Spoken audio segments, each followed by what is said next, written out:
আমাদের ভারতীয় জনতা পার্টির মোহনপুর 4 মণ্ডলের থেকে এবং যারা আমাদের ভারতীয় জনতা পার্টির কর্মীবৃন্দ এবং নেতা নেত্রীরা উপস্থিত আছেন এই বনভোজনে, তাদের উদ্দেশ্যে আমি কিছু কথা বলছি।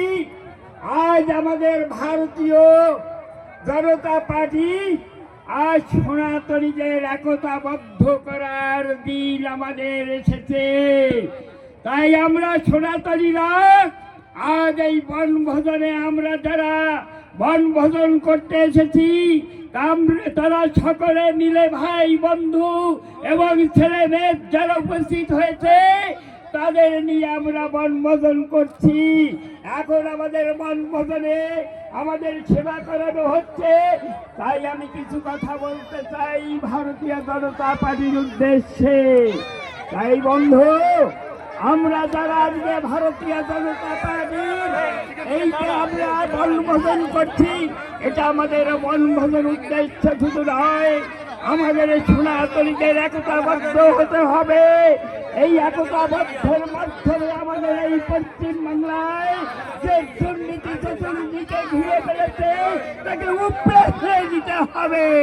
তার জন্য আমাদের এই বনভোজনের একতাবদ্ধ সনাতনীদের।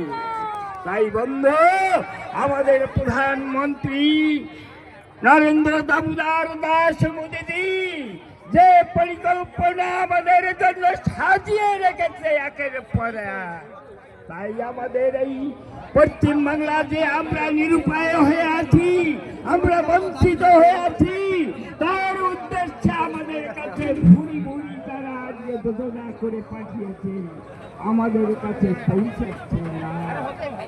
সেই যে কেন আমরা বঞ্চিত, কেন আমরা এই বঞ্চিত 58 বছর আমরা কেন পরাধীন হয়ে আছি এই বাংলার মধ্যে। এই বাঙালিরা এবং আমাদের পশ্চিম বাংলায় যারা স্থায়ী বসতি বসবাস করছে, যারা পাকিস্তান থেকে প্রাণ বাঁচাতে সনাতন ধর্মকে বাঁচাতে